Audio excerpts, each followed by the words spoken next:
Je suis Véronique Tomaszewski. J'ai eu le privilège de rencontrer Marcel à plusieurs reprises, de l'interviewer, d'analyser ses œuvres, d'écrire sur son travail au fil des années. Et je viens aujourd'hui vous communiquer quelques idées sur ce que j'appelle le rythme barbesien entre ressentir et être, puisque l'on va parler d'art plastique et de musique aujourd'hui. La série optique des années 70, elle fait vibrer nos pupilles et on se sent figé dans un champ vibratoire de lignes rouges et noires, conscient de nos conditionnements, dans notre façon de regarder. C'est comme un appel à la libération finalement de la fixité visuelle, mais un jeu en même temps sur la conscience visuelle du cerveau. Et ça nous permet de déjouer la confiance aveugle que l'on a dans l'interprétation de ce que l'on voit. Si on prend la série des années 80 dans Charlevoix, alors que les tons quasi pastels rappellent la lumière traversante des feuillages, les miroitements du blanc, rose au vert créent une vibration visuelle qui est subtile, fondatrice entre forme et couleur, une sorte de résonance quasi inconsciente avec des moments similaires de notre propre expérience. Imaginez que vous êtes allongé dans l'herbe et que vous regardez la lumière du soleil poindre à travers les feuillages, et c'est cette même expérience-là que l'on a, mais en étant debout face à la toile. Et toutes ces correspondances-là, elles sont vitales. Elles nous permettent à la fois de nous sentir exister dans notre corps, de vibrer, mais sentir aussi qu'il y a un mouvement qui s'opère. On est conscient du rapport vital qu'il y a entre l'agencement et la présence. On voit poindre ici une sorte de transcendance, au-delà de la matière inerte de la peinture, vers un ressenti qui est silencieux mais profond, un ressenti de notre conscience d'être. Et c'est quelque chose de simple.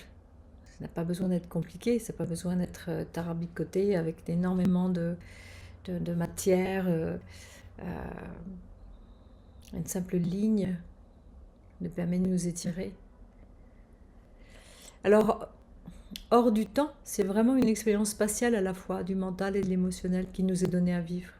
Et cette vitalité vibratoire consciente, elle nous amène hors du temps, présent ou ultra présent. Comment est-ce possible? Qu'est-ce que ça veut dire?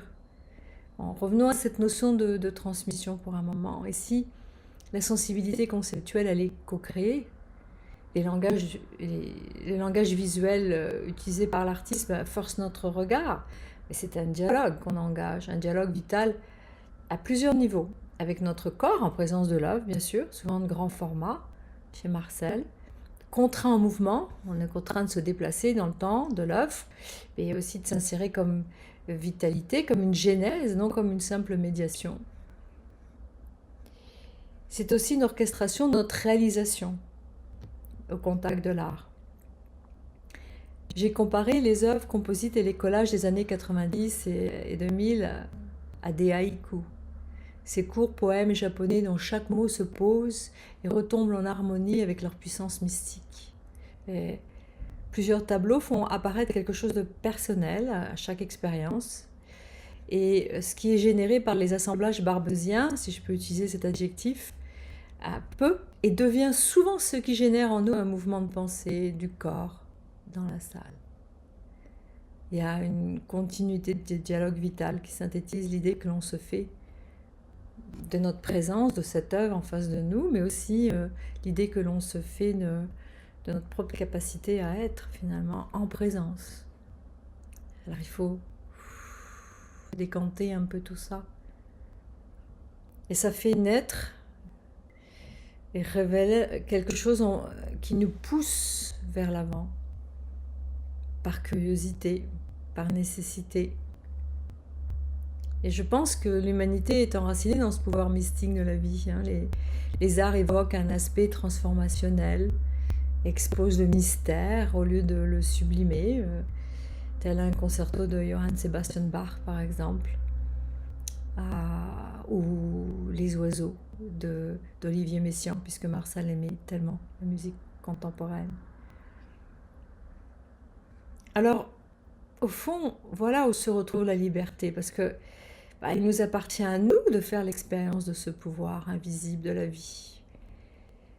Il nous appartient d'atteindre un certain niveau de réalisation dans le silence, présence d'une peinture de Marcel Barbeau, mais aussi dans toute l'effervescence mentale et émotionnelle lorsque l'on est en contact physique et spatio-temporel avec l'œuvre. Il y a une sorte de déplacement qui s'opère dans la courbe même d'un mouvement peint dans ces grands formats. Et donc la pureté de l'intention de l'artiste, plutôt que le bien fondé de l'œuvre ou la vérité qu'elle contiendrait, c'est ça la plus haute dimension esthétique.